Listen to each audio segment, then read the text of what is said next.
And then I'll pull up to Unit 5.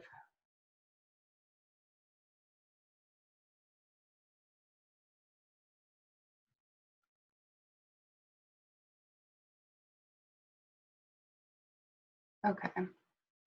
All right, so we're getting into the digestive system. All right, so half of this system I think is going to be pretty straightforward to understand. I think like a lot of people usually have a kind of good idea of what's going on with their own digestive system since you interact with it pretty frequently throughout the day. And then it's the second half of the material that we get into kind of like the molecular stuff that gets a little bit more confusing. But like Alicia was saying, you've seen this material before in micro, so it's gonna hopefully come back to you. All right, so starting off by talking about just your digestive system in general. So it's basically you are a tube, right? So the tube starts at your mouth and ends at your anus, and in between all that, we have to ingest food, break food down, and then absorb the nutrients of that food, and then eliminate the wastes. So that tube, you'll hear it referred to as the alimentary canal, as the GI tract. So it's just this long tube from beginning to end. That alimentary canal, though, is not the entirety of your digestive system. So we've also got some accessory organs that are associated with it that are not actually part of the tube, right? So things like your liver, your gallbladder, and your pancreas are not, they're not places where food ever goes, but they do contribute to the functionality of the system. Okay, so here's your major functions. So ingestion is just the bringing of the food in. Mechanical and chemical digestion is the physical and chemical breakdown of that food. Secretion would be either those accessory organs or the actual organs of the tube that are going to be secreting usually chemicals, enzymes that are going to help break down that food. And then absorption is how we're going to pull the food from the tube actually into the body. And then excretion is what we do with what's left over. Okay, so each step along the way, we're going to have both mechanical and chemical digestion happening. So some of the terminology here for mechanical digestion. So mastication is chewing, right? So that's the actual chewing that's happening in your mouth. Deglutition is swallowing. So after you've chewed that food, you need to swallow it. So that's the mechanical digestion that's happening up front. Once you swallow that food, then we've got peristalsis, which is these kind of rhythmic muscle contractions that are going to be carrying that bolus of food down into the stomach. And then once it's there, we've got churning happening. So churning is similar to peristalsis, but these are rhythmic contractions of the stomach wall, so that we're kind of moving that food around and mixing it with the digestive enzymes and the hydrochloric acid of the stomach. All right, so let's take a look at the basic anatomy of the tube itself.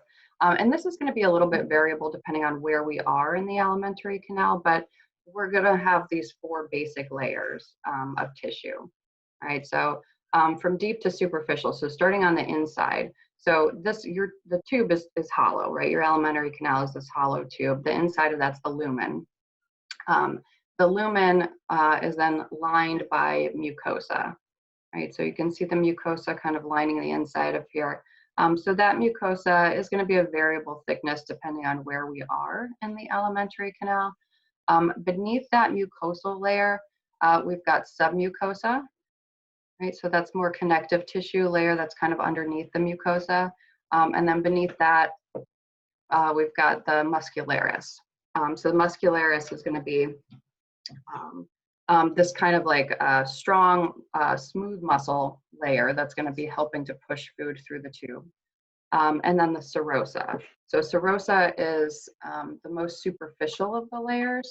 This again is like, it's kind of like a connective tissue layer that's going to help anchor the tube to the surrounding tissue, so that it's not kind of free moving as that smooth muscle contracts. All right. So the mucosa itself, this is going to be stratified squamous epithelium, but non-keratinized, right? So it's not going to be the same kind of keratinized tissue as your skin, for example.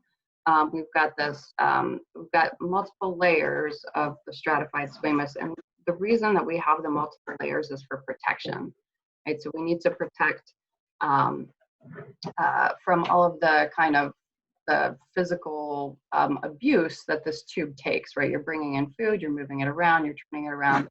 So there's a lot of kind of like friction and abrasion happening. So the multiple layers of tissue are going to help protect the inside of the tube. Right.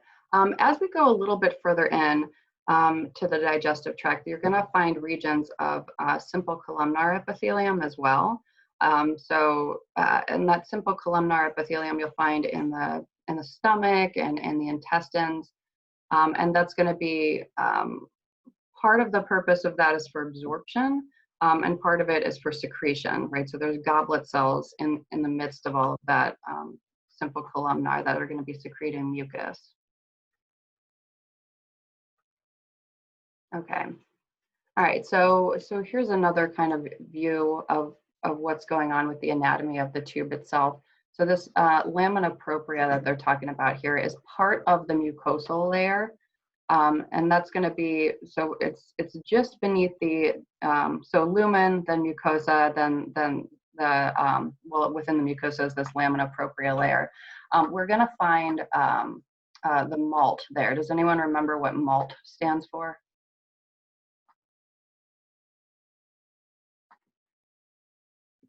I remember the word, but I don't remember what it is. Okay, I'll give you a hint. We talked about it in the immune system.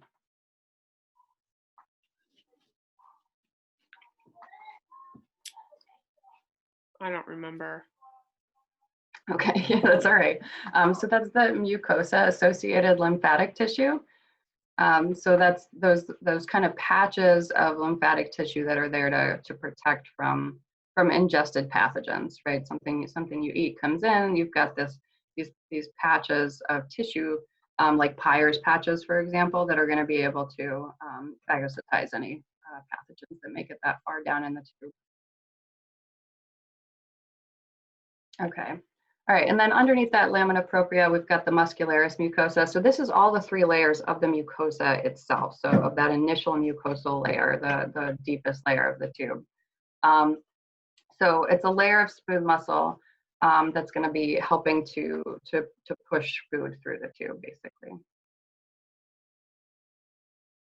Okay, and then submucosa I mentioned.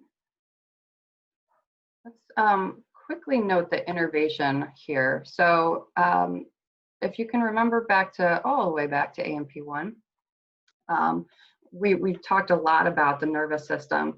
And so just to mention here, we've got the innervation of your enteric nervous system. So this is part of the autonomic nervous system, but some people like to put it in kind of its own category because the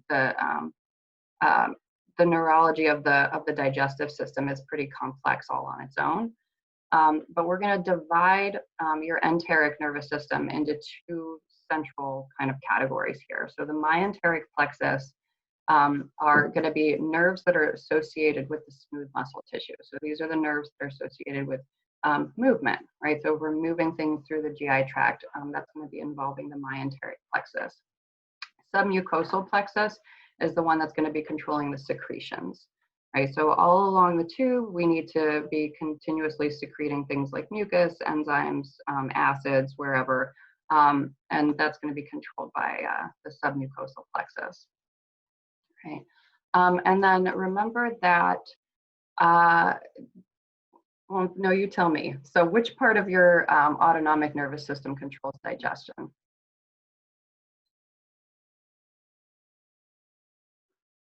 Or is going to be, let me put it differently, which part of your autonomic nervous system is going to be increased when you're calm and relaxed and you're eating a meal?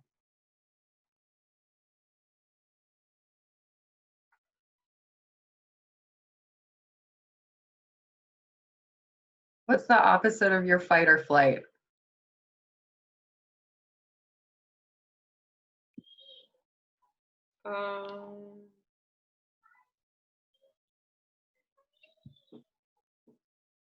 It's not the reflex, is it? No?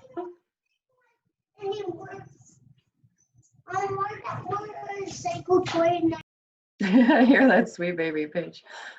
So remember that your autonomic nervous system was divided into sympathetic and parasympathetic? Yes. Yes. Okay. So sympathetic, it would be the fight or flight, right? That's kind of like the high activity, something dangerous, something scary. Parasympathetic was the rest and digest. So that's the part of your autonomic nervous system that's going to be activated when you're calm and eating a meal. And most of that parasympathetic tone that's innervating your GI tract is coming from the vagus nerve, right? Which cranial nerve? Oh, man. This is where we bring it all together, bring all this stuff back from AMP1. The nerves are the CN1 through like 12, right? Yes. I feel like it's one of the top ones. The vagus? Yeah, which Isn't that number? like 7? Is it what? Is it 7? Nope. Is it 3? Higher? 2?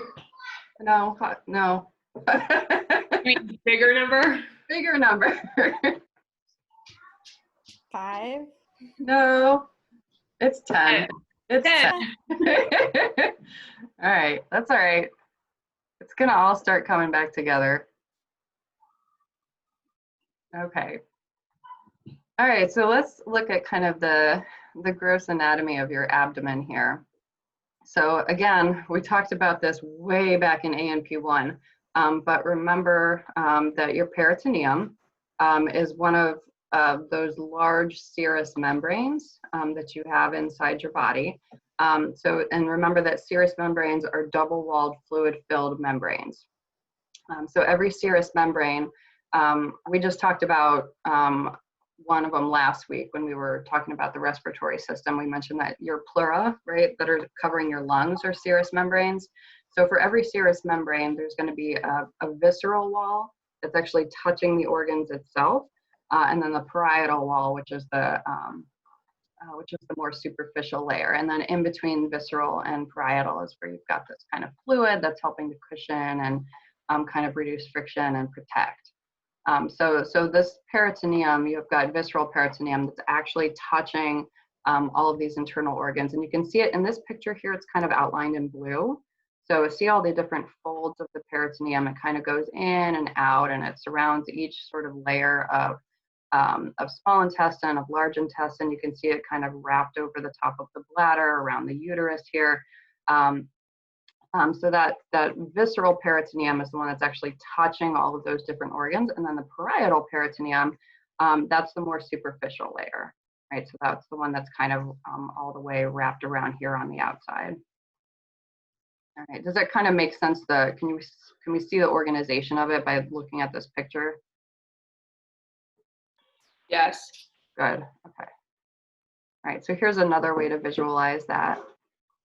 So it's just these two layers that are kind of wrapping around not all of your internal organs. So some of them sit outside of the peritoneum, but a lot of the organs of the digestive tract are going to be wrapped in peritoneal membrane. Okay, so here you can see like a surgical perspective of that. So we can see that the peritoneum kind of like wrapped around I don't know what part of the intestine is we're looking at here, but part of the small intestine. So we've got some special names for some of these folds of connective tissue that are wrapping around and holding these tubes. Because remember, the tubes are filled with smooth muscle. So as the smooth muscle is contracting and moving food along, there's movement happening. Right, so that movement, we want to kind of rein it in. So we're using a lot of connective tissue to hold the tubes in place, so they're not just wiggling all around on the inside of your body. Right, so So some of this connective tissue here. So mesentery is this connective tissue that you're seeing wrapped around the small intestine in this picture, and mesocolon would be the analogous material in the large intestine. Okay, so in this picture here, they're showing you greater omentum. I'm going to go back really quick to this picture, just so that we can see. Let me point out at the anterior portion of this person's body here, so we can see that we've got these kind of double layer folds of peritoneum. So it's almost like an extra fold of tissue right there. So if you can see what I'm talking about there. Move back to this picture here. So it's this extra, the greater omentum is this extra fold of tissue, and it basically covers the entire portion. It like wraps over your transverse colon, which is going to be just below your stomach and your liver. And it just sort of, it acts like this apron. It basically is an apron that's going to contain a lot of adipose tissue, and it's a protective covering, but it can take on too much adipose tissue at times. Okay, so we'll skip those. All right, so getting into the basic physiology here. So just at a real basic level. So we can kind of divide digestion into 3 phases: the cephalic phase, the gastric phase, and the intestinal phase. And now these phases, pretty self-explanatory, right? But the cephalic phase is the phase of digestion that actually starts in your head before you ever eat anything, right? So do I have a picture of that? Yeah, kind of. So the cephalic phase is when you start to think about food, when you smell food, when you start to feel like you're a little bit hungry for food, the cephalic phase begins. And so this is basically preparation. It's getting your body ready to ingest food. So we're gonna start activating some of these cranial nerves. So you'll activate the facial nerve and glossopharyngeal nerve. And remember that those guys help stimulate the salivary glands. So we're gonna start increasing production of saliva to get the mouth ready to ingest food. And we're also gonna stimulate the vagus nerve, so that we can start getting some of those gastric juices flowing, again, just to prepare for food. So cephalic phase starts before you ever eat anything. Okay, all right, so then you ingest food, and the next phase is gonna be the gastric phase. So gastric phase is when that food hits the stomach, and we're gonna start to actually break down that food with the chemicals that were secreted from the cephalic phase. So once once cranial nerve 10 is going to trigger the release of the gastric juices, then it's going to start to break down that food in the stomach. Intestinal phase is just once we hit the small intestine, right? So cephalic, gastric, and then intestinal phase. And we're going to get into a lot of detail about what's going on in each one of these phases as we sort of take the digestive tract from beginning to end. All right, so starting at the beginning. At the very beginning, we're going to start in the oral cavity, right? So in your mouth. When you ingest food, we're going to start both mechanical and chemical digestion right away in the mouth. So mechanical digestion in the oral cavity happens through mastication. So chewing food, we're basically moving food around using the tongue, keeping the food between the cheeks, and chewing it with the teeth to break it down, right? So we're actually mechanically breaking that food down into smaller pieces. We're also going to start a little bit of chemical digestion in the mouth with saliva. So saliva is mostly water, but there are some other important ingredients in there that are going to help with the digestion. So just to kind of reference back to the immune system, within the saliva, you've got some IgA, and we've also got that lysozyme, which is going to help break down the peptidoglycan of any bacteria that you're eating. But the digestive enzymes that are part of the saliva are lingual lipase and salivary amylase. All right, so salivary amylase is an enzyme that breaks down starch. Right, so this starts right away in your mouth. So as you're chewing, the salivary amylase that's in the saliva is going to help to break down those starches. The lingual lipase that's produced in the saliva doesn't start working yet. So we'll talk about when that starts working. It can't work in the mouth because the pH of the mouth isn't right to activate that particular enzyme, but it does get released and gets combined with the food in the mouth. Okay, so let's look at where your salivary glands are.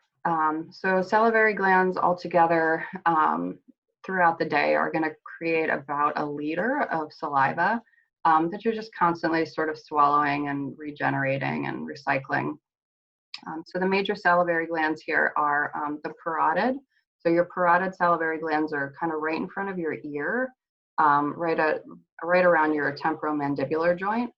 And then you've got 2 smaller ones. The parotid one's the largest ones, but you've got some smaller ones. The submandibular, which sits kind of below the mandible here, and then the sublingual, which is right underneath your tongue.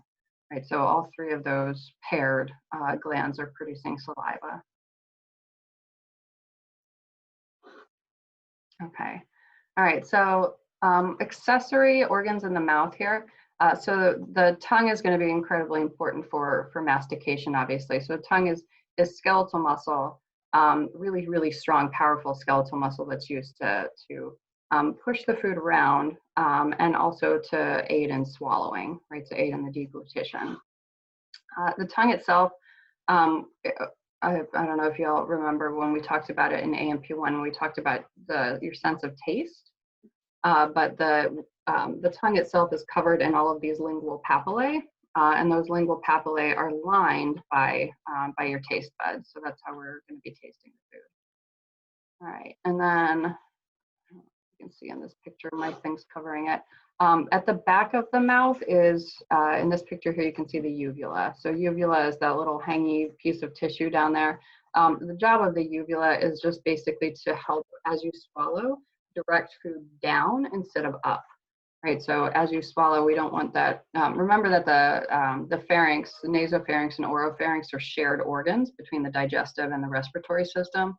We don't want food to go up into the nasopharynx. We want it to go down and eventually find its way into the esophagus. So the uvula just prevents food going up into your nose. Okay.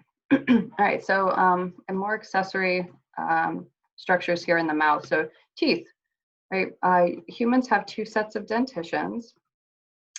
So you've got your baby teeth, which start erupting in infancy and then continue into early childhood. So you've got 20 baby teeth, and those are the deciduous teeth. So those are the ones that fall out. And then as those deciduous baby teeth fall out, then they're going to be replaced with permanent teeth, your adult permanent teeth, which you have 32 of, give or take, depending on whether you've got wisdom teeth or not.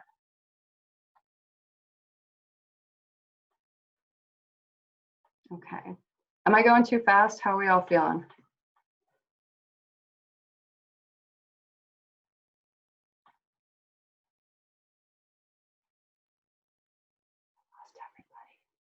What'd you say? I said, am I going too fast? No, you're good. Okay. Just stop me if you have any questions.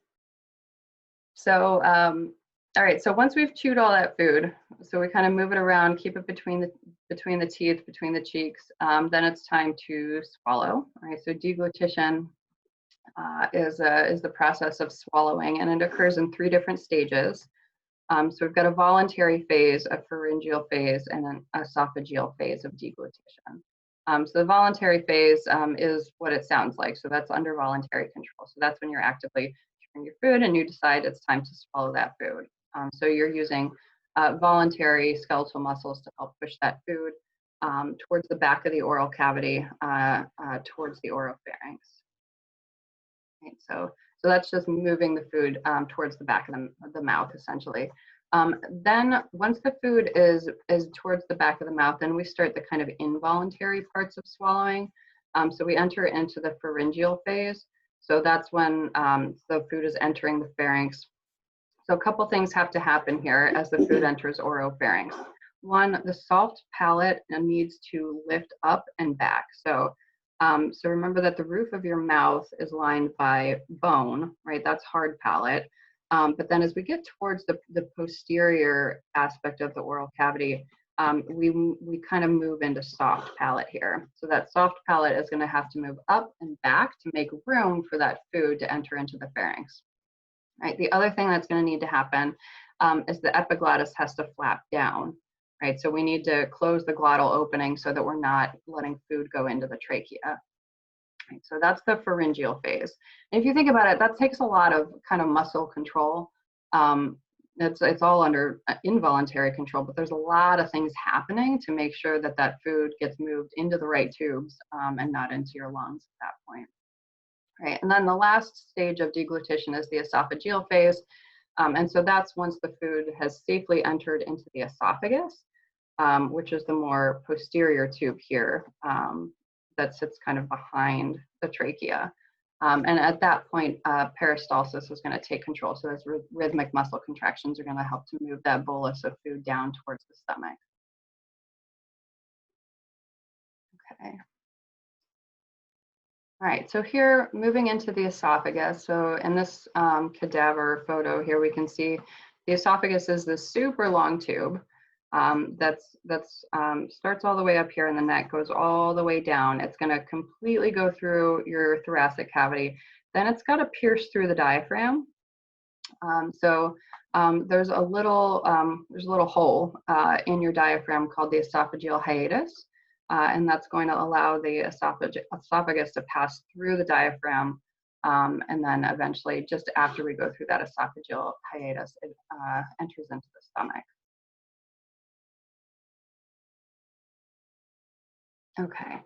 All right. So we've got all along your digestive tract, we're going to have rings of muscle that we refer to as sphincters. And those sphincters are going to, the basic job is to the same reason that we had valves in your circulatory system, and that's to prevent things from going backwards.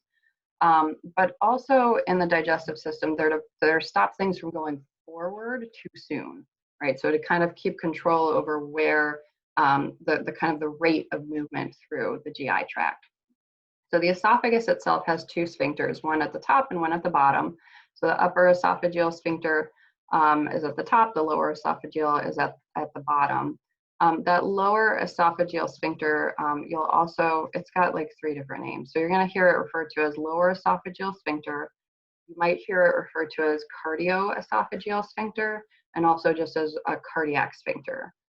So I don't know why it's got 3 names, but you should be familiar with all 3 in case you hear one or the other.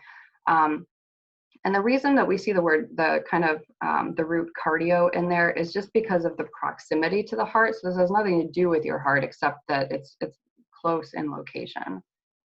All right, so, and we can kind of see that lower esophageal sphincter here in this picture. So it's basically the doorway that separates the esophagus and the stomach. Right? And if that doorway isn't working properly, then you can possibly get backflow of some of the stomach acids into the esophagus, which would be uncomfortable. That's heartburn, right? So if that valve is incompetent in one way or another, then that results in gastroesophageal reflux disease.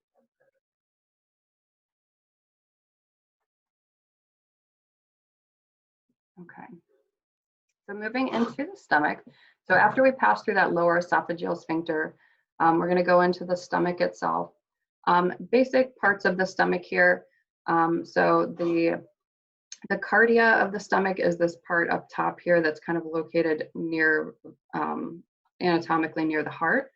The fundus of the stomach is this part, the fundus of any organ is going to be the part that kind of curves upward of that organ. So the fundus is kind of this part on the top here. The body, most of the stomach is composed of the body, and then the pylorus is the bottom part of the stomach as we're kind of nearing the small intestine down here. Right. So the muscularis layer of the alimentary canal is going to add, we're going to add one additional layer of muscle here in the stomach. So So we've got, we're going to have the transverse layer. So this kind of like layer that's going from one side to the other horizontally. We've got a longitudinal layer, and then we've got an oblique layer of muscle tissue here. So 3 different layers of smooth muscle tissue that are all moving in different directions from one another. And the fact that all 3 of those are kind of oriented differently is going to allow for a lot of different movement, right? So we're going to, as we individually flex those 3 different layers of smooth muscle, we're going to get a lot of churning in the stomach and moving of that that food and combining it with the gastric juices.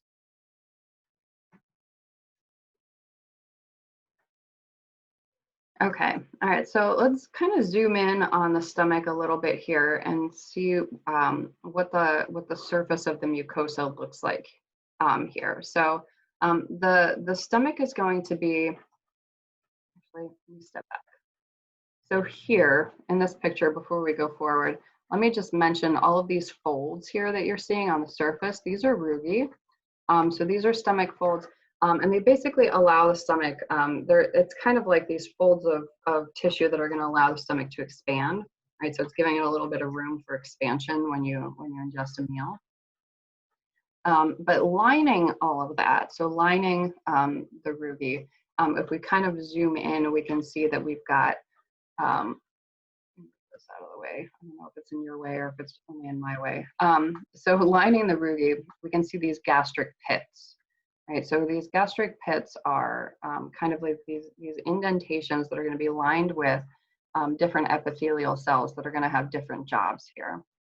Right, so lining these pits, we've got chief cells, parietal cells, and mucus neck cells, which are making mucus.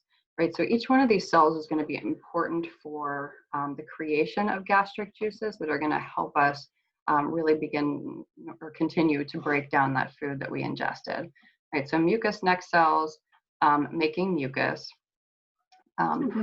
parietal cells, which are making, they're going to be making both hydrochloric acid and intrinsic factor. And then chief cells, which are going to be making pepsinogen and gastric lipase. We'll talk about what these things do. Right, so all of these are considered, they're basically exocrine glands. Right, so do you remember the difference between exocrine and endocrine?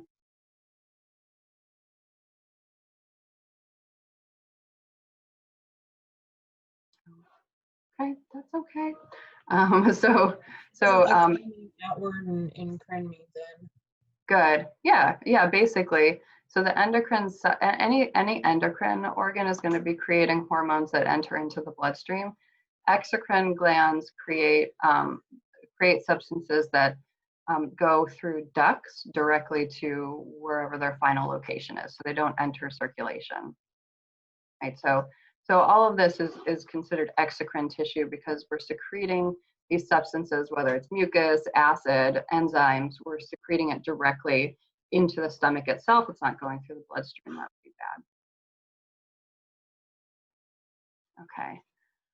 All right. So all of this stuff that we're making, so mucus combined with all of those with the hydrochloric acid combined with the enzymes, that all of that together we refer to as just gastric juice, right? So it's a lot of stuff basically that's going to help us start to digest this food, or continue to digest this food chemically and break it down.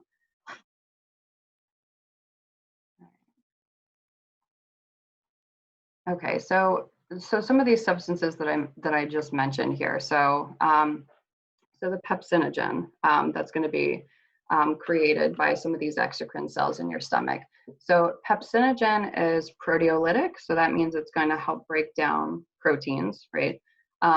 This is the first kind of introduction of something proteolytic in the system. So remember in the mouth that we started to break down carbohydrates with salivary amylase. Now we're going to introduce this pepsinogen. Well, pepsinogen is the inactive form of it. It gets activated as pepsin to begin breaking down proteins. We're also going to introduce gastric lipase here. So gastric lipase is going to be similar to lingual lipase. But also that lingual lipase that we created in the salivary glands in the mouth is now going to start to be activated here in the stomach. And it's going to be activated because now we've hit the right pH. So the pH of the mouth is too high for that lingual lipase to be able to do its job. Remember that enzymes are proteins, and proteins are particular to their environmental conditions. So they've got to be the right kind of temperature, the right pH, the right whatever in order to do their job. Right, so as we enter into the stomach, the pH gets a little bit lower, much lower, because of that hydrochloric acid. All right. The other thing that we're making here is a substance called intrinsic factor. So intrinsic factor is incredibly important because this is actually the only function of your stomach that you absolutely 100% need. There's no other way around it.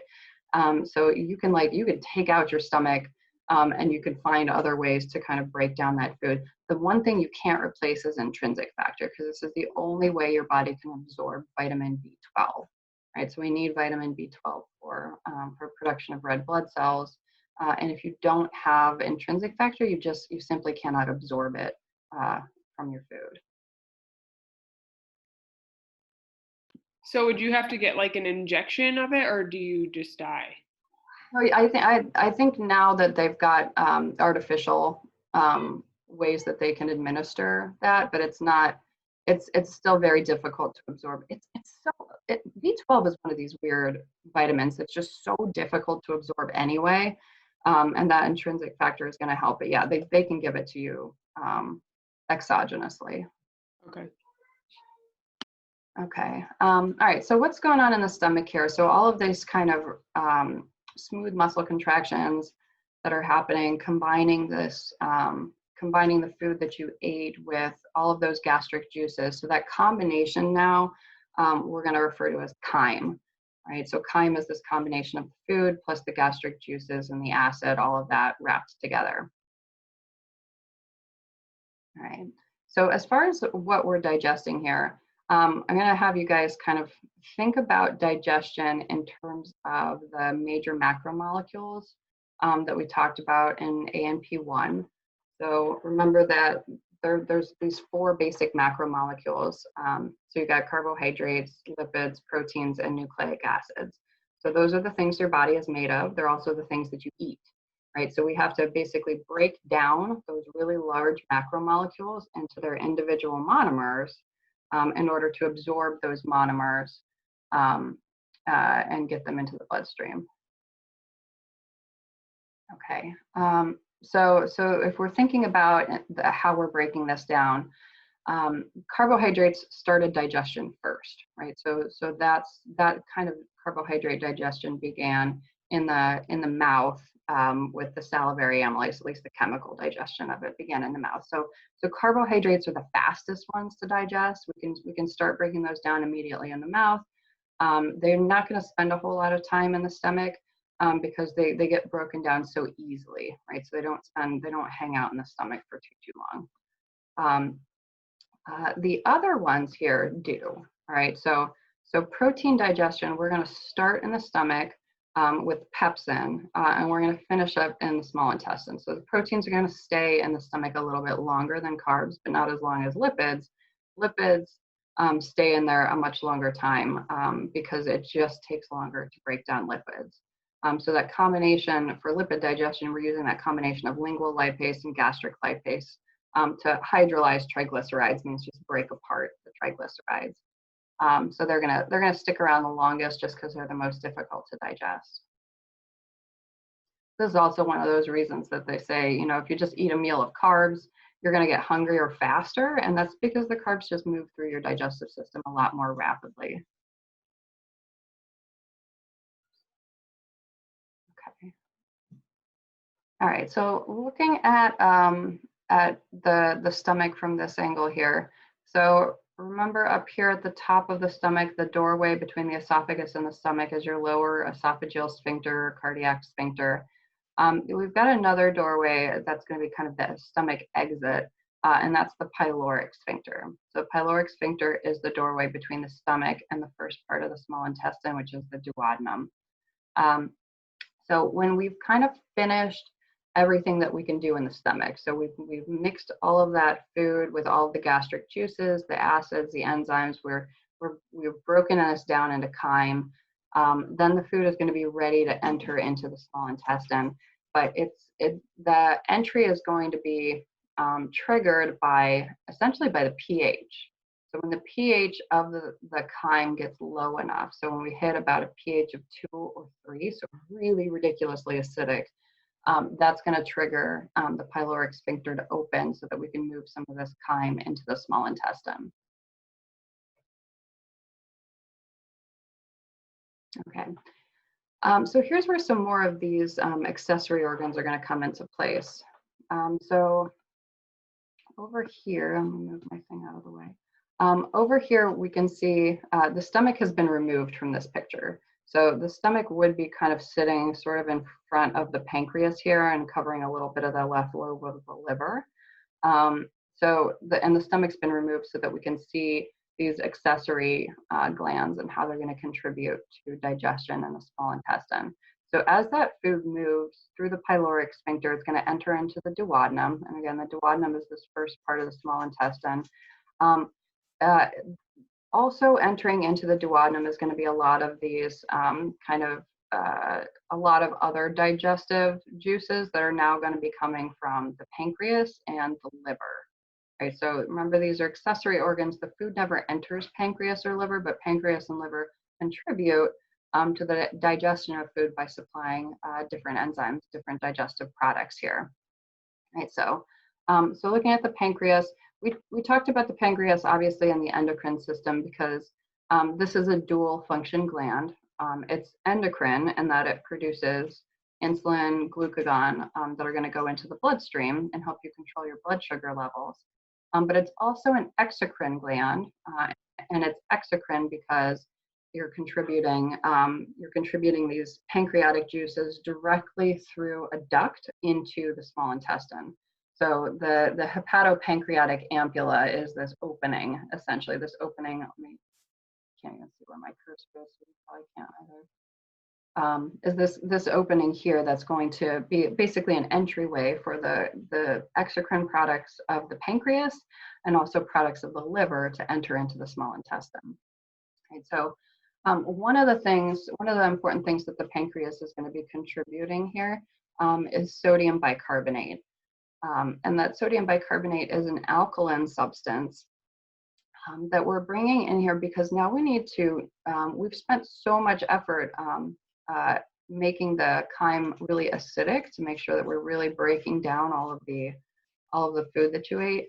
Now that that chyme is entering into the small intestine, we need to neutralize it a little bit, right? So your stomach is really well protected from hydrochloric acid, but your small intestine not so much. So we need to neutralize that chyme with sodium bicarbonate, which is just going to raise the pH of it a little bit, get it back to a somewhat more neutral pH. Okay, so here's a cadaver picture so we can see what this looks like. Again, here it looks like the stomach's been removed. So just to orient you, you're looking at liver up here in the top left. We can see duodenum here, which is this kind of highly folded part of the small intestine. And you can see the pancreas here. So pancreas, again, is going to be a dual function organ. Exocrine and endocrine. The exocrine products are going to be going through that pancreatic duct and entering into the small intestine. Okay. So when we talked about the pancreas's endocrine function, we were really talking about the pancreatic islets, or the islets of Langerhans, and those are the ones that are making things like insulin and glucagon. But the rest of the pancreas, most of the pancreas, is actually devoted to exocrine functions, making the stuff that's going to be pushed into the small intestine. Okay. All right, so this alkaline pancreatic juice, you're making a little over 1 liter of this each day, and it's just going in to help neutralize the chyme as it enters into the small intestine. But in addition to the sodium bicarb that's helping neutralize this, we're also contributing some enzymes here. So pancreas has its own version of amylase called pancreatic amylase that's going to help digest any carbs that have made it this far. Without being broken down. And by this time, we're pretty well broken down as far as carbohydrates go, but pancreatic amylase is going to help finish that job. We're also going to continue our breakdown of proteins. Two enzymes here, trypsin and chymotrypsin. These are going to help break the proteins down into smaller individual amino acids, right? So we're cutting those peptide bonds that are holding the amino acids together. And then pancreatic lipase is the pancreas's own version of lipase to help hydrolyze triglycerides. So all of those are going to be helping contribute to the breakdown of these larger macromolecules so that we can eventually, hopefully, absorb them into the bloodstream and get those nutrients to all over the body. When the pancreas it's going to be told when to secrete these by enzymes. So two important enzymes, by hormones. So two important hormones that are going to trigger the pancreas to release these substances are CCK, which stands for cholecystokinin, and another hormone called secretin. And that's going to just basically tell the pancreas when it's time to secrete. Okay, so just a brief mention of the liver here. So the liver, again, not part of the tube, but it does contribute to the tube. So your liver is basically divided into two different lobes, the right lobe and the left lobe. And those are kind of separated by this ligamentum arteriosum, which used to be had a function in the fetus, but no longer is functional in the adult. It just kind of holds the liver into place. So each lobe of the liver is going to be divided into little functional units, just like your lung is divided into functional units. The functional units here are these little tiny lobules. And the lobules are mainly composed of liver cells called hepatocytes. And those hepatocytes are going to be important for absorbing nutrients, for detoxifying toxins, and then also for creating bile. All right, so we're gonna, so there's another kind of view of a lobule, liver lobule, so we can see all those little hepatocytes in there. Again, the hepatocytes are helping us detoxify. So any toxins, not any, but a lot of toxins that you take in are detoxified through the liver, through these hepatocytes, and also they're producing bile, which will be carried into the small intestine. All right, so what is bile? It's going to be important for the digestion of fats, right? So remember that fats and water don't get along, right? So we need a way to kind of, and your body's mostly water, so any fats that you take in, we need to emulsify, which means we need to break them down and so that they can interact with water more easily, and so that we can make them more digestible. So bile is the solution that helps us do that. So it's alkaline. It's made of a lot of water. There's some cholesterol in there, and then the pigments, the bile pigments, come from bilirubin, which, if you remember, is one of those breakdown byproducts of when we break down old red blood cells. We get that bilirubin byproduct, and that bilirubin is sent to the liver, and the liver uses it to help make bile.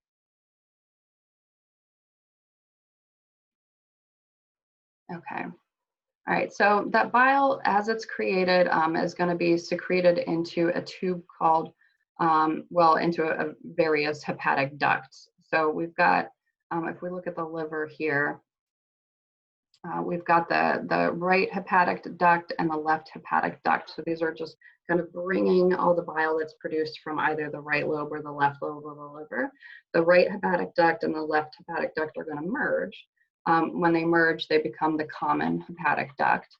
And that common hepatic duct is going to merge with another duct that's going to come from the gallbladder.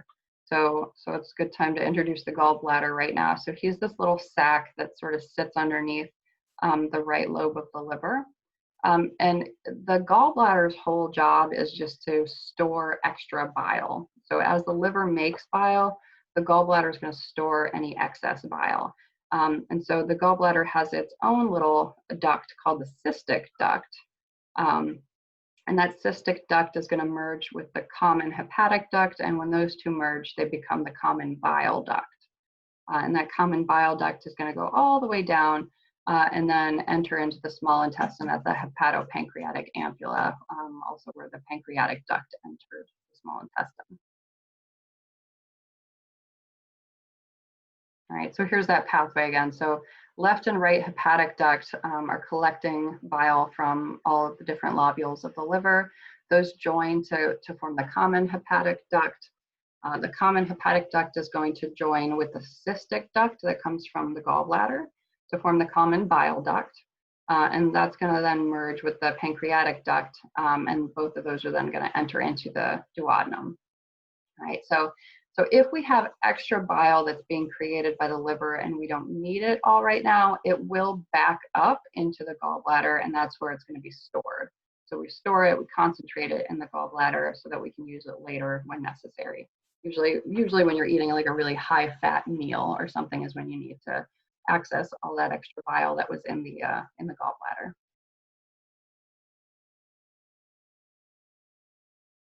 Okay. So here's a kind of zoomed in picture so we can see what's going on with where these tubes are entering into the small intestine. So the pancreatic duct entering in from the pancreas, common bile duct coming down from the liver and gallbladder. Those two combine to form the hepatopancreatic ampulla, which is then going to enter into the small intestine there. So at a place called the duodenal papilla.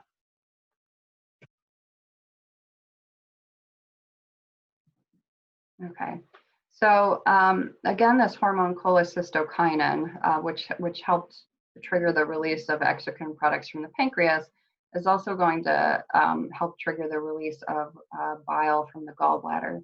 So this is a picture of a cadaver liver and gallbladder from behind. So it's rotated around so you can see the gallbladder kind of hanging underneath and below the liver from this angle.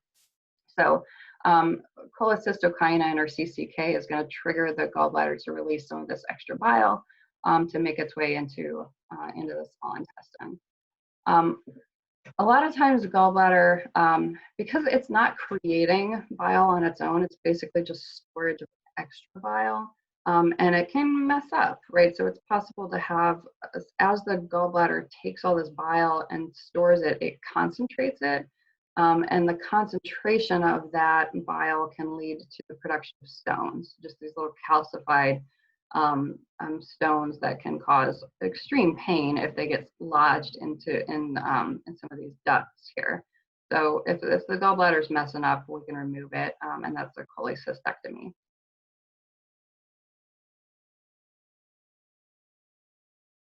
All right, pass by the questions.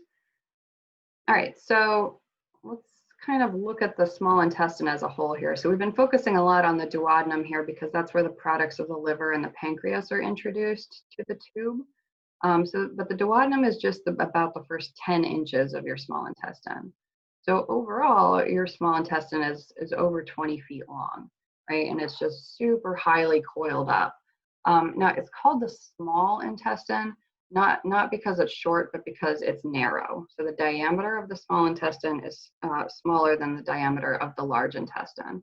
So that's why it's referred to as small, even though it's much longer than the large intestine.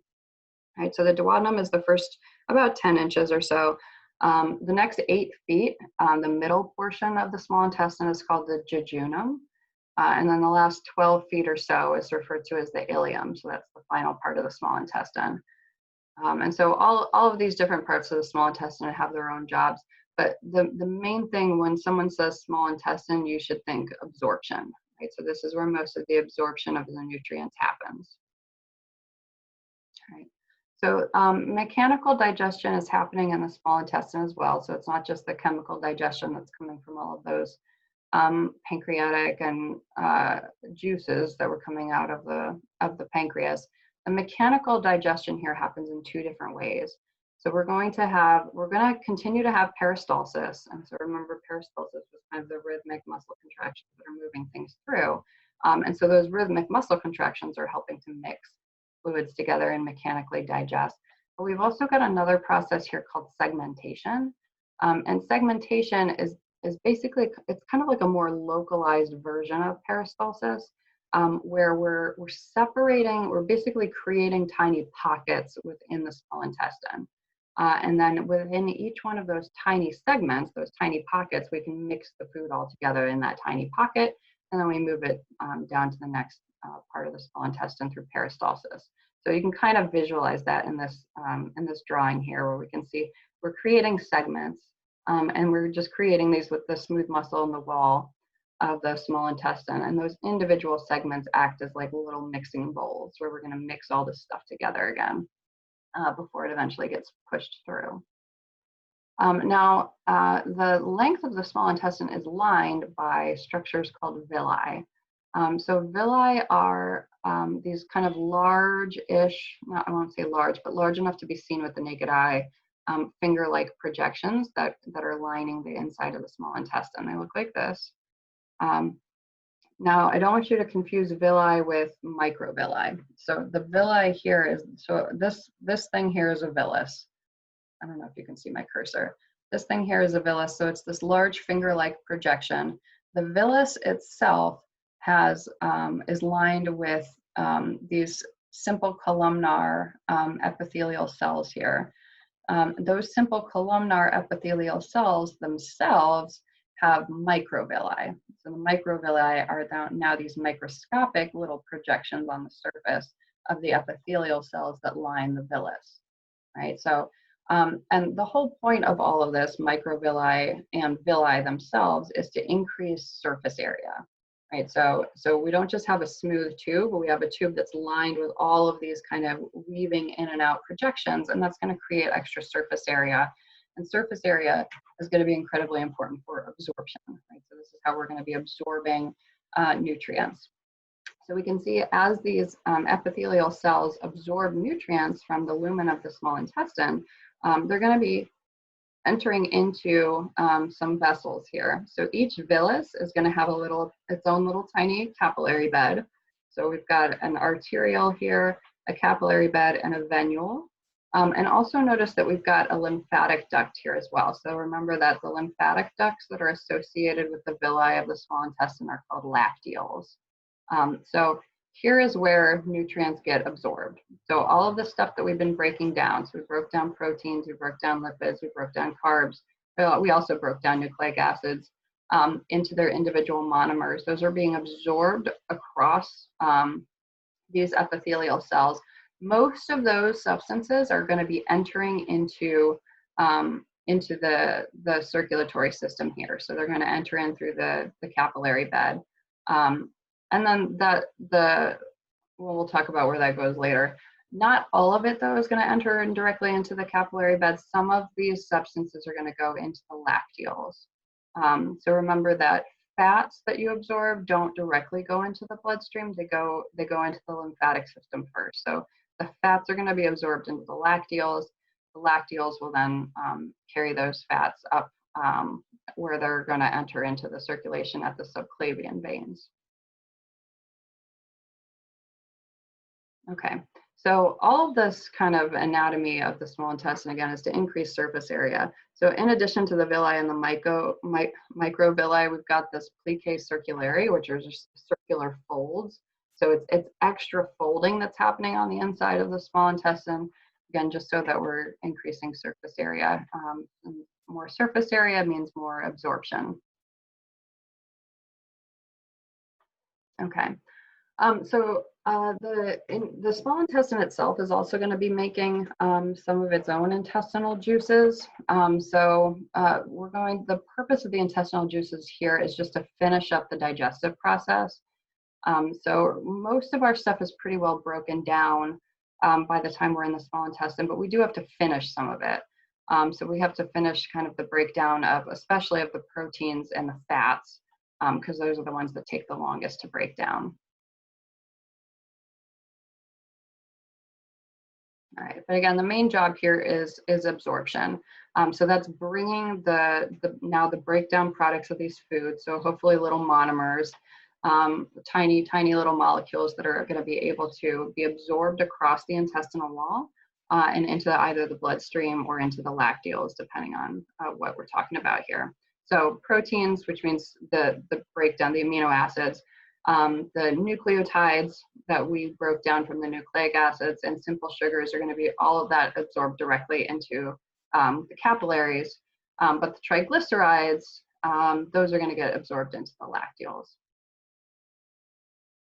All right, so here's just the basic absorption here. And most of this works through either just straight up diffusion or facilitated diffusion. So just easy passive transport that's helping to move these molecules from the small intestine into the bloodstream. So again, monosaccharides, amino acids, those are going to be absorbed directly into the bloodstream. But fats, so triglycerides, these guys are a little bit trickier. So triglycerides are kind of big. Two, they don't play well with water. And so we have to kind of, the way that your body kind of gets around this and is able to absorb the triglycerides is to kind of surround them with protein and form them into these kind of like little balls called chylomicrons. And those chylomicrons can enter into the lacteals, and the lacteals will eventually merge into larger and larger lymphatic ducts and get us back into the circulatory system at the subclavian veins. But these guys, they're just too small to enter into those capillaries. Did I say too small when I meant too big? Sorry. All right, so here's another way to visualize that. So as we're absorbing contents of the small intestine, again, most of it's going into the blood capillaries, some of it's going into the lacteals. As the stuff that's going into the bloodstream, though, it's not going directly into wider circulation. So I think we mentioned portal systems when we talked about the circulatory system a few weeks back. So a portal system happens when you have a secondary capillary bed.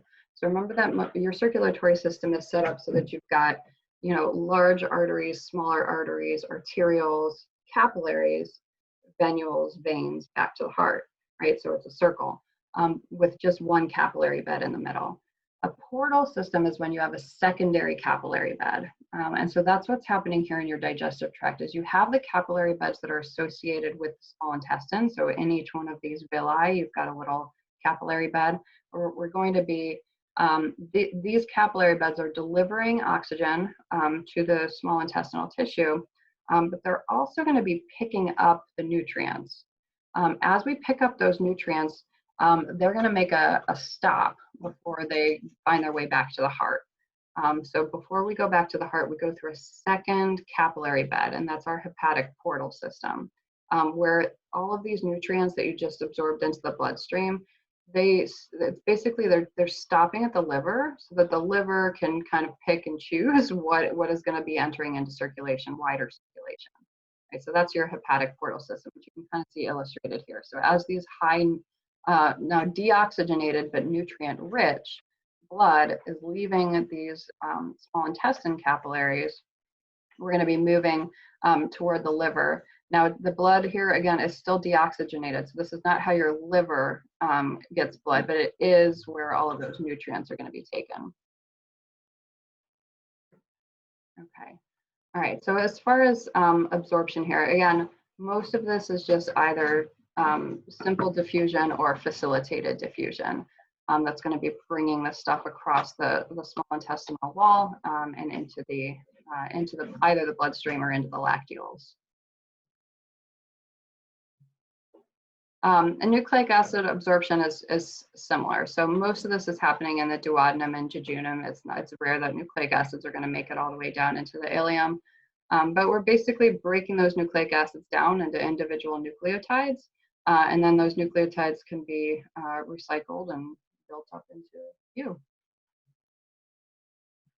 Okay, so by the time we've finished with the small intestine, we've pretty much completed the absorption process, right? So we're no longer absorbing too many nutrients. Most of the nutrients have found their way into the bloodstream or into the lacteals at this point. And so we're going to then go into the large intestine. So, and where we enter the large intestine is here. So the ileum, the end of the ileum is down here. I don't know if you can see my cursor. And the entry point into the large intestine here is the cecum. The cecum is kind of like this little down pouching of the small intestine right after the ileum enters here.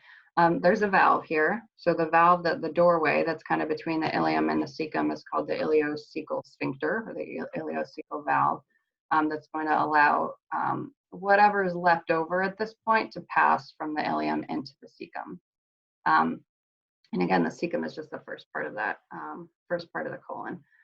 So the basic pieces and parts of the colon here are cecum goes to ascending colon. So at this point, the food, what's left of this food products is going to go up in the ascending colon.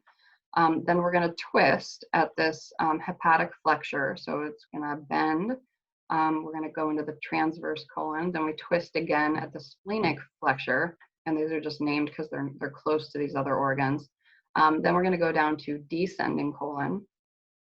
Descending colon will then curve up into sigmoid colon. Sigmoid colon curves around into rectum, then to anal canal, and then finally anus. Right. So this is going to be our basically our last stop before we're exiting the body here. All right. The colon is large. So it's large not because it's longer than the small intestine. It's not, but because the diameter is wider. So it's a much wider tube, and it's got room for expansion. So in this picture here, we can see that the small intestine itself is lined with smooth muscle, just like the rest of your GI tract. But we've also got these kind of ribbons of connective tissue that are holding the small intestine together. Those connective tissues are going to be a little bit shorter than the actual length of the colon itself. And because they're a little bit shorter, they cause the colon to kind of bunch up into these little pockets. And those little pockets are called haustra. And so it looks a little bit segmented. It's not totally segmented, but it's kind of this pseudo segmentation that's going to help food move from basically, well, not food anymore, it's waste almost at this point. It's moving from one haustrum to the next, right? So it can kind of progress through the colon in that way. Okay, so here's kind of a zoomed in picture where we can see that ileocecal valve. So as we're leaving the ileum, entering into the colon, here's the ileocecal valve, here's the cecum.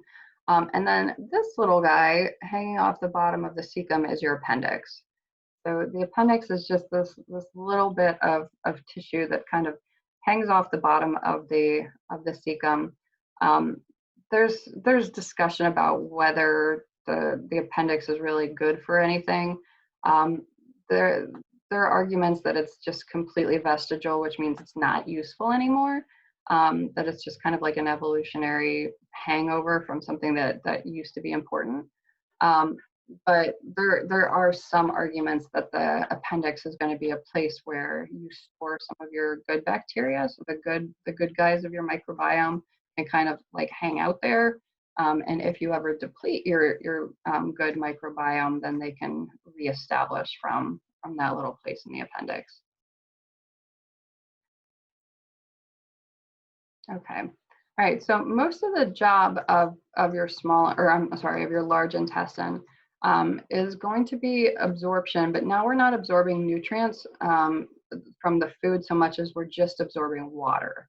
Right. So we don't want to lose a large amount of water out in our waste. We want to conserve that water.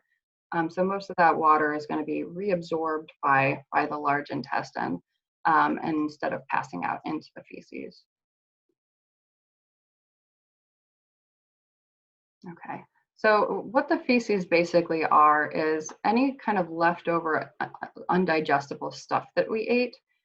So that can include things like fiber from any plant material you ate that you're not able to digest on your own. A lot of the dry weight of feces is actually just bacteria. So remember that your colon is packed with a lot of these really good bacteria that are helping you digest or helping you make the most of your food. They also help you produce vitamin K. Well, they produce vitamin K for you. So those bacteria are really good, but they're constantly being replaced. So you just kind of poop them out every time you defecate. And the color of the feces is mostly coming from the bile, which remember gets its color from the bilirubin, which was the breakdown of those red blood cells. Okay, so mechanical events associated with defecation is basically, right, we're getting mass peristalsis is what's happening. So we're moving the contents of the colon up the ascending colon, transverse colon, descending colon, sigmoid colon into the rectum, anal canal, and then out the anus. So as far as nervous triggers for this, a lot of this happens just when you eat. And these responses, gastroileal reflex and gastrocolic reflex, these are more apparent in babies.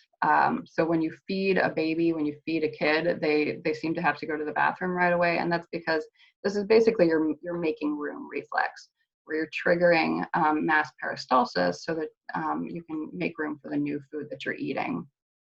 So as food hits the stomach, basically it tells your nervous system that it's time to move food out of the colon so we can make room for this new food that's entering in. Okay, all right, and then when it's time to defecate, so this is a reflex that you learn control over time, but this defecation reflex is basically triggered by stretch receptors in the rectum. So as the rectum expands, the contents filling that rectum are going to trigger stretch receptors. The stretch receptors are going to tell your autonomic nervous system that it's time to relax a couple different sphincters.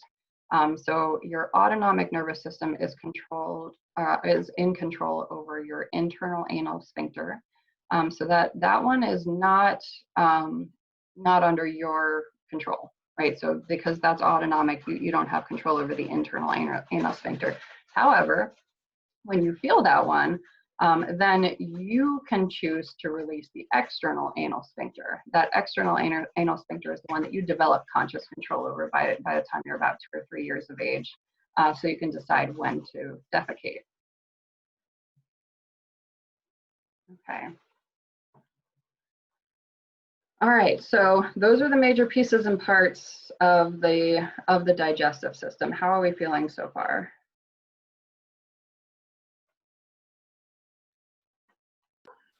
All right. Feeling all right? Yeah, I feel Okay. like this is a lot. You feel like what? It's a lot. Yeah, it's all a lot, isn't it? Yeah. Okay. Well, if everyone feels ready, then we'll get into the metabolism piece of the puzzle here. So we'll get into looking at the details of what's going on metabolically.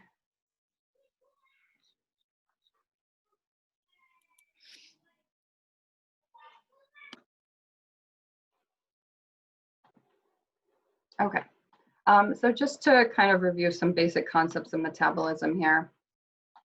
So what your body is doing here is breaking down the nutrients that you're taking in order to get energy from those nutrients, right? We need energy and we need building blocks so that we can continue to grow and repair and do normal body functions, right? So your metabolism is just the sum total of all the chemical reactions that are going on in your body. We can break that down into catabolism and anabolism. So catabolism is the process of breaking molecules down.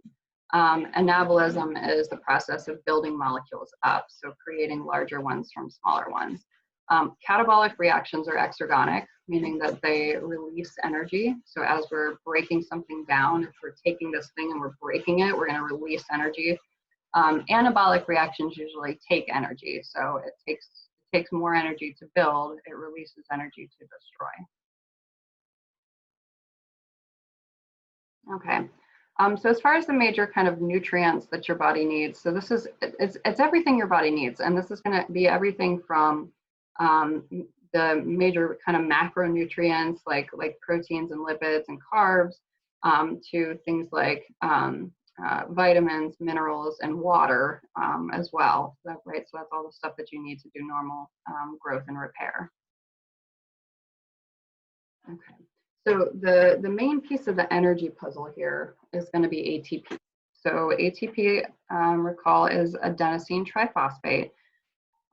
Now, the adenosine triphosphate, we've kind of broken it down in this schematic here so we can see the individual pieces and parts. So focus on this first part here and see that it's kind of the same structure as a nucleotide. So we've got a 5-carbon sugar, ribose, we've got an adenine, which is our nitrogenous base, and then we've got a phosphate group, right? So that's a normal nucleotide structure. We can refer to this molecule here as adenosine monophosphate, so mono meaning one phosphate group. If we add another phosphate, it becomes adenosine diphosphate. And if we add another one on top of that, then we get ATP, or adenosine triphosphate, so 3 different phosphate groups. Those phosphate groups don't particularly like to hang out next to each other.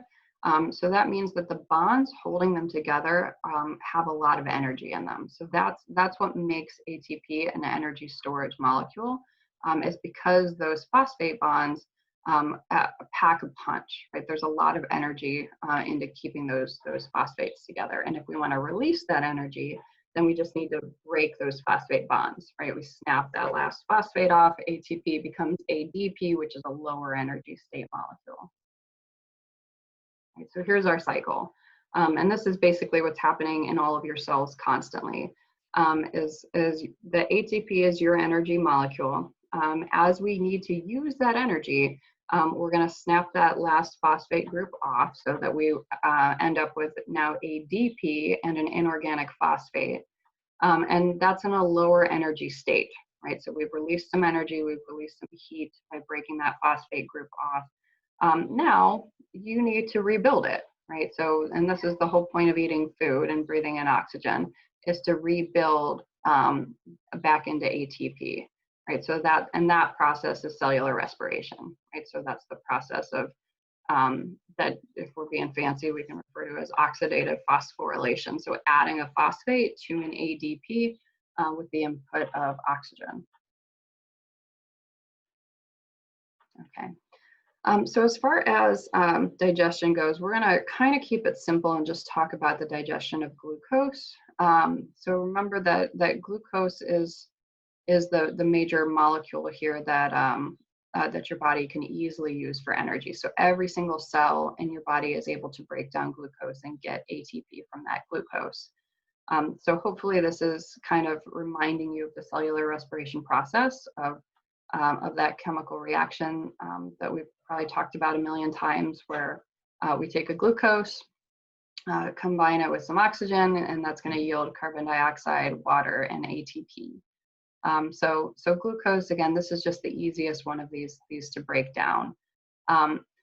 The other ones, so the other of your major 6-carbon sugar molecules, fructose and galactose, those guys are not as easy to break down. And in fact, the only cells in your body that can actually deal with those sugars, deal with fructose and galactose, are hepatocytes in the liver. So it's up to your liver. If you take in fructose, it's up to your liver to convert that fructose to glucose, so then that glucose can be used by all the cells in your body. And this is one of the reasons why we have that hepatic portal system, where we're going to take all of these nutrients absorbed in the small intestine and take it to the liver first, because the liver is the one that can handle converting these things into something that your body can actually make use of. All right. So there's your equation, not balanced, but we can see all the major pieces and parts here. So that's your cellular respiration equation. So glucose, C6H12O6 plus oxygen yields carbon dioxide, water, and ATP. So that's your cellular respiration. We're going to break it down into 4 major steps. And again, hopefully this is going to be a little bit familiar from microbiology, so that we can kind of recall some of that information from before. So the major 4 steps of cellular respiration, where we're converting this glucose into ATP. First step is glycolysis. Second step is our preparatory reactions. Then we go into the Krebs cycle, and then finally the electron transport chain. And so we're gonna break down and look at each one of these steps individually. Now, there's a lot of moving pieces and parts here, and it can be a little bit overwhelming. So what I think is easiest to focus on is looking at each one of these steps, what goes in and what comes out. So just look at the inputs and the outputs, and look at how those outputs kind of yield overall increase in ATP by the time we're done with this. All right, so the first step of cellular respiration is glycolysis, right? And so glycolysis, if you want to think about it simply, is just taking that 6-carbon glucose molecule, the C6H12O6, and breaking it from 1 6-carbon molecule into 2 3-carbon molecules. So we're just splitting it in half. And those 3-carbon molecules are pyruvates. So we're just gonna break a glucose into 2 pyruvate molecules. This glycolysis step happens in the cytoplasm of every cell. It does not require oxygen. So this is an anaerobic process where we're just going to take this glucose and break it in half. Okay. Oh, and I should mention, I think we talked about this before, but the way that we definitely talked about it in the endocrine chapter, the way that the glucose gets into the cells is through facilitated diffusion. So all of this glucose that you ate in your food that gets absorbed into your bloodstream needs to get into the cells, and the cells need it so that they can make ATP, but they can't get it unless there's insulin present. So the insulin, it basically opens up a doorway in the cell, so we get facilitated diffusion of glucose from the bloodstream into each one of your cells so that they can begin this process of glycolysis. All right. So again, just looking at the process of glycolysis, it can be complicated, but the basics here is that 1 glucose molecule comes in, 2 pyruvate molecules come out, and we're also going to, there's a couple other outputs here. So notice at the top of the schematic up here, we can see 2 ATP molecules come out. So you actually put 4, you put in 2 ATPs to get started, you get 4 out. So you get a net gain of 2 ATPs from this process. So a little bit of extra energy comes out of glycolysis. Not a lot, 2 ATPs is not a lot of energy, but a little bit. And then we're also getting these 2 NADH molecules. So recall that NADH is a coenzyme that's created from your B vitamins. This guy, we're just going to refer to as an electron carrier. So what he's doing is carrying high energy electrons. So we've basically, we've taken this molecule that started off as NAD, right? And we've given him a high energy electron, so he's basically carrying it.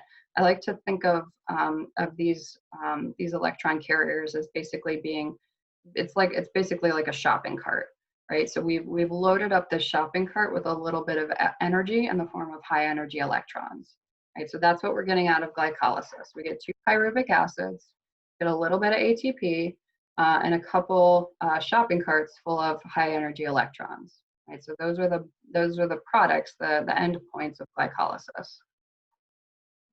All right. Next step in the process. So after glycolysis, now we've got these pyruvates or the pyruvic acid molecules.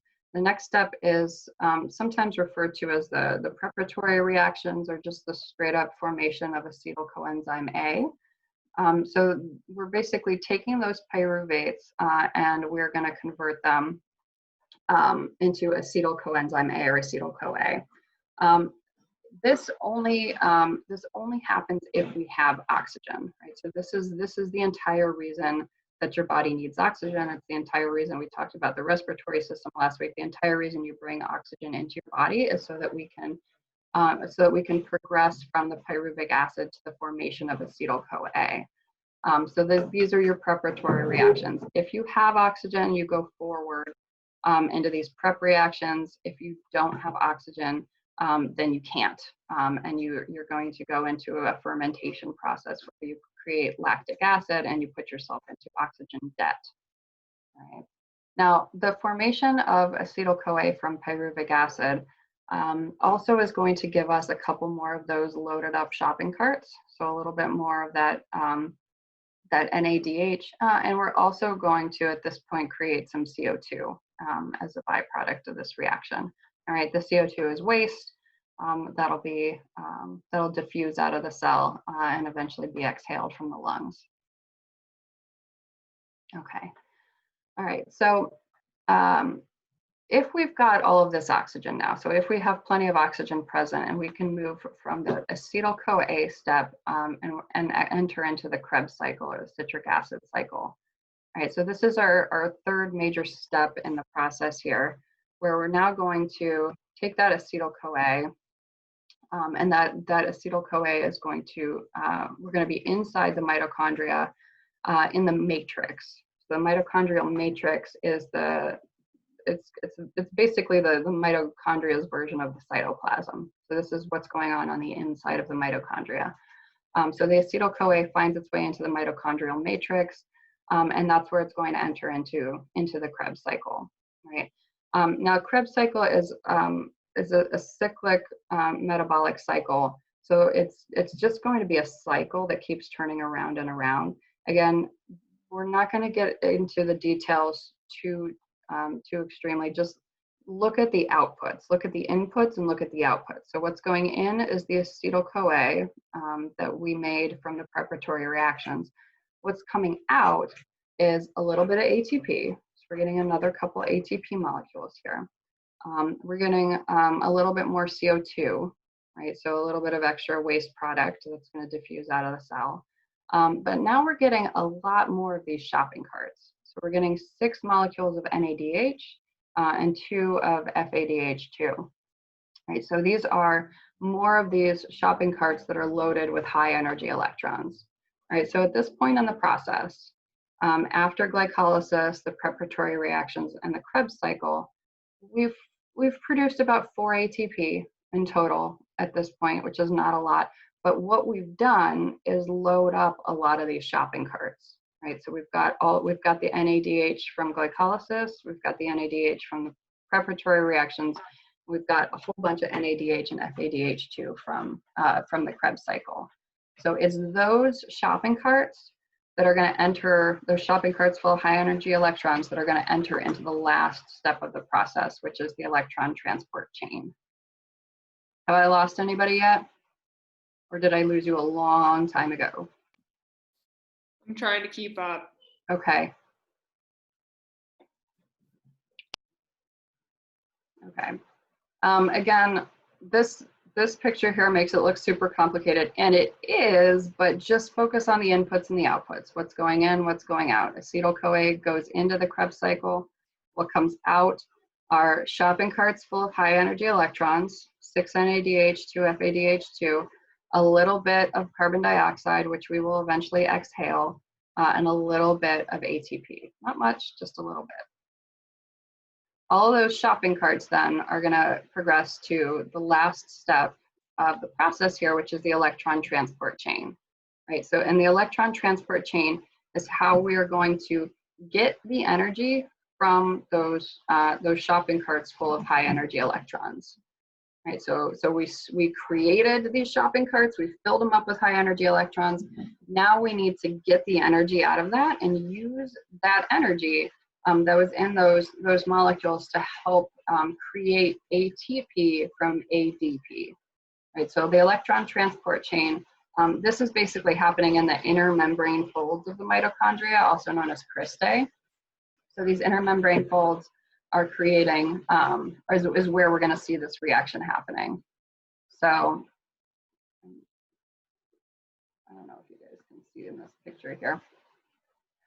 So again, looks kind of complicated. The way that I like to think about it is you've created all these shopping carts full of high energy electrons, which is basically creating a whole bunch of potential energy. So we've got all of this potential energy that you've pushed, you've basically pushed a whole bunch of balls up to the top of the hill, right? So there's potential energy resting in those electrons. The electron transport chain is basically now letting all of those balls, those high energy electrons, whatever you want to think about them, roll down the hill, right? So we've created all of that potential, and now we're going to unleash it. We're just going to let it release. And as we release it, you can think about those electrons as basically passing through a little turnstile. And that turnstile, the rain behind me is really, really loud. I'm sorry if you guys can hear all that. As we move through this turnstile, the turnstile is essentially this enzyme called ATP synthase. And ATP synthase does exactly what it sounds like. It synthesizes ATP from ADP and an inorganic phosphate molecule. So and it does so with the energy of those high energy electrons. Right, so all those loaded shopping carts now are allowing ATP synthase to create ATP from ADP and an inorganic phosphate. So this is kind of like our big payoff at the end of the process, where we've spent glycolysis, prep reactions, Krebs cycle in creating all of these high energy electrons. Now we're letting these high energy electrons convert ADP into ATP, right? And that's the whole point, right? So that's now we have a whole bunch of ATP, right? So in fact, a lot, depending on how efficiently the process is working at any given time, we can get 32 to 34 ATPs from the electron transport chain alone, right? Which is a lot considering we only got 4 from all the previous processes, right? So here's kind of the sum total of everything that's going on here. So we'll start back from the beginning and kind of look at this schematic here. So glycolysis, the first step in the process, is happening in the cytoplasm. That's where we're going to take that 6-carbon glucose molecule and break it down into 2 3-carbon pyruvate molecules. As we do that, we generate a little ATP. So a couple of ATPs. We're also going to generate a couple of NADHs, so high energy electron carriers. The pyruvate that we created in glycolysis then enters the mitochondrial matrix for the preparatory reactions, where we're going to convert that pyruvate into acetyl-CoA. Right? So convert the pyruvate to acetyl-CoA, and again, this step only happens in the presence of oxygen. So if you have oxygen present, that's when we can move into the mitochondria and be really efficient about this. If we don't have oxygen, then we can't do this process, right? Then we basically stop after glycolysis, and instead of converting pyruvic acid into acetyl-CoA, we get lactic acid, which is going to burn in your cells and will have to be broken down with oxygen later. So it's creating an oxygen debt.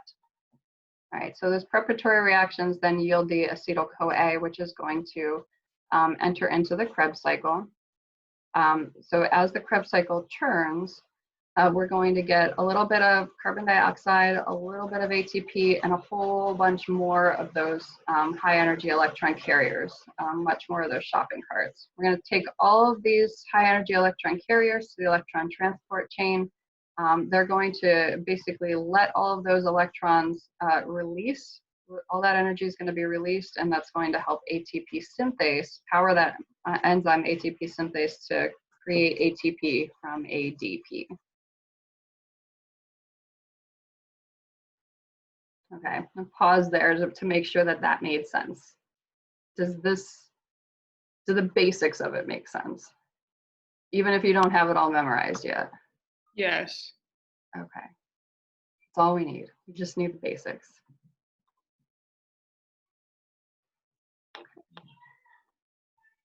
All right, so let's take, now that we've kind of reviewed the basics of cellular respiration, let's take it back and related to the digestive system here. And remember that as you're bringing in all of this food, the key molecule here, the one that all of your cells can use to create ATP, is glucose, right? So if you have extra glucose, however, you're going to store it, right? So glucose that's left over that you don't need right away is going to be converted to glycogen, and that process is glycogenesis. So, and that's where we take glucose and we combine many individual glucoses together to form this glycogen molecule. And glycogen is basically like your body's version of starch, right? So it's just a carbohydrate storage molecule, right? So glycogenesis, where we're creating all of this glycogen, we're going to store the glycogen in a couple different places in the body. So one place is in the liver, but actually most of your glycogen storage is in your muscles. Why would we be storing glycogen in your muscle cells?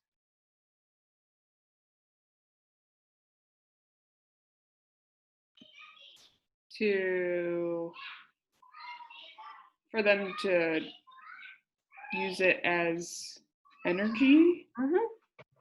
Perfect. Yeah. So so skeletal muscle especially is really high energy tissue, right? We need a whole bunch of ATP to power continuous skeletal muscle contraction. So that's where we're going to be storing a lot of that glycogen so that we have it at the ready for when we need to use it quickly to get skeletal muscle contraction. Okay, so when we need to use it, when we need to use that glycogen, we have to break it back down from glycogen into glucose, and that process is called glycogenolysis, just breaking down the glycogen into individual glucose molecules, and that process is stimulated by the hormone glucagon. Right, so remember glucagon from way back in the endocrine chapter, and this is the hormone that's going to trigger you to break down that glycogen back into glucose, which is going to help raise your blood sugar levels, right? So as we break down that glycogen, we convert it to glucose. The glucose can enter the bloodstream, and we can get back to a healthy blood sugar level. Okay. All right, so say we need more glucose than we have. We can do this process called gluconeogenesis. Gluconeogenesis, neo means new, so and genesis means creation of. So creation of new glucose, and we can basically do that from fat or protein. So mainly fat we can use for this gluconeogenesis process. So it's basically taking the fats that you eat, converting them into glucose so that they can be easily metabolized and converted into ATP. Right, so gluconeogenesis happens, but it'll happen at high, like it's always happening, but it's going to happen at higher levels if you're doing things like eating a low carb diet, or if you haven't eaten in a while. That's when your body is going to start converting fats into glucose.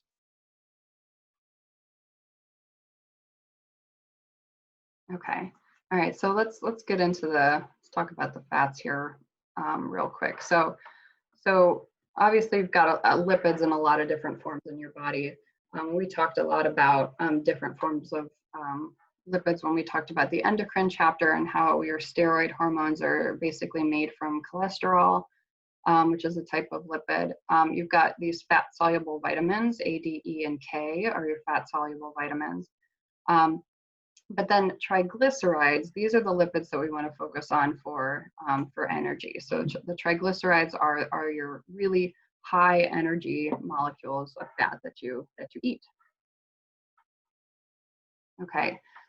And remember that fats and water don't play well, and you have to move the fats through your bloodstream, which is mostly water. And being that these triglycerides are very hydrophobic, in order to transport them, we need to basically protect them. We need to cover them. And so we essentially wrap them up in phospholipids and in proteins. And this kind of combination of the triglyceride, the phospholipid, and the protein we refer to as a lipoprotein, right? And so this is how we're going to be moving triglycerides through your body. So this is how the triglycerides move in your bloodstream, is through these lipoproteins. Does that concept kind of make sense, why we need to wrap it up like this?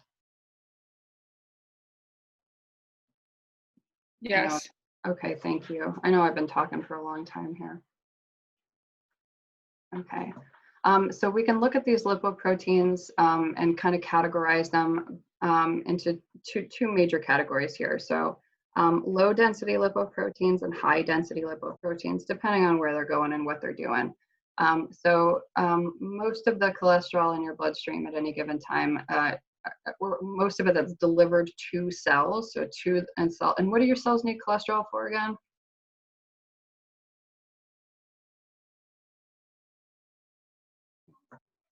Energy? Yeah. Felicia, what do your cells need cholesterol for? The phospholipid bilayer. Very good. So yeah, the cholesterol is actually, it helps to reinforce the phospholipid bilayer. It's not fair because I already have a degree in this. She's already got a degree in this. It helps to reinforce that phospholipid bilayer. So all of your cell membranes, which are held together by those phospholipid bilayers, the cholesterol kind of wedges itself in between those molecules and holds it together. So we need cholesterol as part of our cell membranes. So as this cholesterol is being delivered to the cells so that they can use it to reinforce their membranes, it's delivered in the form of these low density lipoproteins, or LDLs. Excess LDL can be bad, right? So this is if you have too much of this cholesterol that's just kind of laying around, and it can start to kind of cling to the walls of your arteries, especially vessels that have had damage to some of that endothelial lining. Can start to collect some of this, and that's why you can get coronary artery disease and things like that. High density lipoproteins, these ones are on their way out. So these are removing extra cholesterol from body cells, and this is the one that they usually refer to as being like your good cholesterol, is HDL, because it's being transported to the liver for eventual elimination. Okay. All right, so moving on to how we create lipids. So this is something that you might notice that your body does if you eat too many carbohydrates. So you can create lipids directly from carbs, this process of lipogenesis. So eating too much sugar, if you can't use all that sugar at once, your body will store it, and it'll store it in the form of fat. So, and that's basically what this process is here. So again, a lot of little details and feedback loops here that you can look at, but just understand that the lipogenesis is the creation of fat, while the opposite of that process is lipolysis, if we need to break that fat down back into glucose. Okay. All right, so now if we're doing that lipolysis, so if we're breaking down fat, so we're going to oxidize these triglyceride molecules, we get a byproduct of that oxidation of the triglycerides is going to be the production of these ketone bodies, these little ketones. These are going to be a little bit acidic. So a whole bunch of fat breakdown at once is going to result in a whole bunch of these ketones entering the bloodstream, which is going to make the bloodstream a little bit on the acidic side. So again, a normal part of fat breakdown, but if it's happening too fast, then we can get this kind of, you can basically put yourself in acidosis from the excess breakdown of fats. So it's happening a little bit all the time. So if you just don't eat for a while, you're going to start to break down fats and get a little bit of this ketone body, and that can make you feel a little bit, I don't know, it can give you a headache and make you feel, you're going to be feeling hungry and things like that. But a whole bunch of it is going to result in acidosis, specifically ketoacidosis in this condition. Okay. All right. And so as far as protein metabolism, so we really don't use proteins for energy in the way that we use lipids and carbohydrates. And we don't really store a whole bunch of excess protein either. So you bring in proteins and you're going to break them down. So we're going to do protein catabolism. So just breaking down the proteins into individual amino acids. And then we're going to take those amino acids and rebuild them into other proteins. We're just going to recycle them. Okay. And so you might see this term popping up here and there. So transamination, this just means we're moving amino acids around, right? So we're moving one amino acid around to another place, and we're getting different proteins moved around. Deamination refers to the removing of an amino acid. So that's if we're going to take it away, take away that amino acid. When we do that, we produce ammonia as a byproduct. And think about the reach way back to AMP1 and think about the composition of the amino acids, and remember that amine group means that there's a nitrogen in there. So this is so as we're breaking down proteins, we're producing ammonia, which is nitrogen, as a byproduct of this breakdown process. That ammonia is going to be converted by your liver into urea, and that's going to be excreted in the urine, which we'll talk about next week. Okay. And then as far as essential versus non-essential amino acids, remember that all of your proteins in your body are made of a combination of 20 different amino acids. Essential amino acids are the ones that your liver can't make on its own. So those are the essential ones, are the ones that that you need to eat. The non-essential ones are the ones that you can make on your own. Okay. Questions? I'm gonna skip over this stuff. All right, just so that we can get to make sure that you understand these essential nutrients. I think there's a question on your quiz about this. So we've been talking a lot about the macronutrients, the carbs, the lipids, the proteins, but keep in mind that there's 6 total type of nutrients, and so carbs, lipids, proteins, also vitamins and minerals, and water. Right, so water is the one that you need in the largest amount.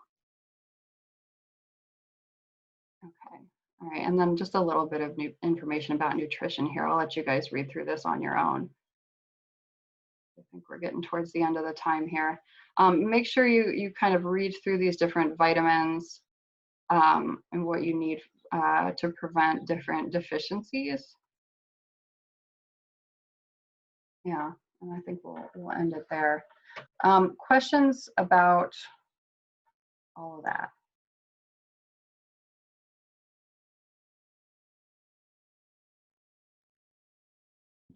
I just got a lot of studying to do. Yeah, for sure. It's focus on the big picture, and then as the big picture makes sense, then you can start to dig into the details a little bit, but don't overwhelm yourself with the details all at once, because it's going to be more important that you just understand the basics of ingestion, digestion, absorption, excretion, and then getting into the details of the metabolism of those molecules once they're absorbed.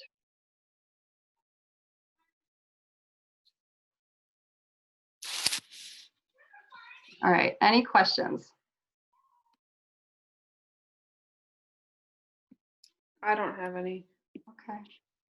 All right, thanks you guys for being with me this morning. I'm going to stop the recording and I will convert this file and upload it for you guys. Have a good